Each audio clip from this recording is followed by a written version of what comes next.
Hai semua, selamat datang di cerita Mepri Haloho di Norwegia Utara. Teman-teman, kali ini aku mau share tentang pengalaman aku belajar bahasa Norwegia di Norwegia Utara. Hari ini minus 5 derajat, tapi rasanya itu minus 9 derajat teman-teman. Oke. Di video kali ini aku bakalan share tentang hal-hal lucu, hal-hal sulit dan tips buat kalian yang lagi belajar bahasa Norwegia. Tips simple dari aku kalau kalian mau. Jadi guys, aku tuh pertama kali belajar bahasa Norwegia itu dari online ya, dari aplikasi. Dan waktu itu aku belum dapet tempat untuk belajar di sekolah. Setahun kemudian baru aku dapet ya. Dan itu pertama kali aku tuh dapat tes dari pihak sekolahnya, karena mereka ingin ngetes dulu level kemampuan kita itu ada di mana gitu ya. Di sini tuh ada level kemampuannya itu di A1, A2, B1 gitu ya. A1 itu level kemampuannya kayak taman kanak-kanak. A2 itu seperti di sekolah dasar gitu ya. Kalau B1 itu bisa masuk ke level SMP atau SMA gitu ya. Nah, di sekolah kita itu belajar bahasa bokmål ya. Itu bahasa Norwegia formal di sini secara tertulis. Dan di Norwegia Utara itu beda lagi guys.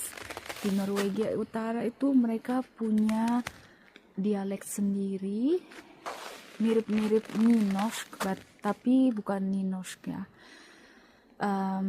Dan itu yang bikin aku juga agak terheran-heran gitu ya. Menurut aku lucu banget gitu. Jadi itu merupakan sebuah tantangan juga buat aku ya, yang lagi belajar bahasa Norwegia. Jadi kayak gimana ya, aku tuh jadi bingung sendiri gitu ya. Di sekolah kita pakainya begini, tapi mereka ngomongnya begini gitu.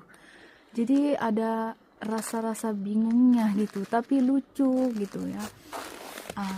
Contohnya kalau di orang Oslo ya, contohnya kalau orang Oslo ngomong bilang ikan gitu ya, fisk. Tapi kalau di sini di Norwegia Utara mereka bilang fisk. Jadi tuh lucu gitu, beda gitu. Beda satu huruf aja gitu ya.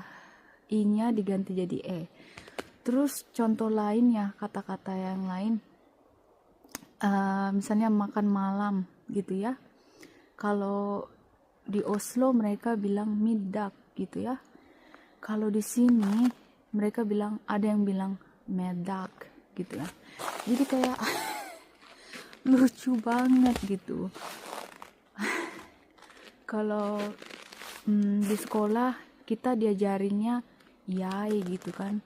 Kalau di sini orang-orang bilang egg. Terus ada lagi yang di tempat lain di utara bilang a gitu ya. So guys, jadi tips dari aku, tips untuk belajar bahasa Norwegia itu ya belajar dari online atau belajar di sekolah. Catat kata-kata baru setiap hari gitu ya. Kalau kalian nemu kata-kata baru dicatat, terus nanti diingat-ingat. Terus tips ketiga itu kalian ngobrol langsung sama native-nya atau orang lokalnya sendiri. Kalau punya suami, ngobrol sama suaminya pakai bahasa Norwegia, atau sama keluarga dari suami.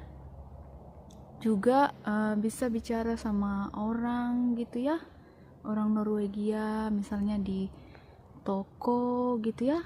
langsung dipraktekkan sendiri gitu bahasa Norwegianya. Kesimpulannya guys, belajar bahasa Norwegia di Norwegia Utara itu sulit dan menantang, tapi itu rewarding ya setiap hari.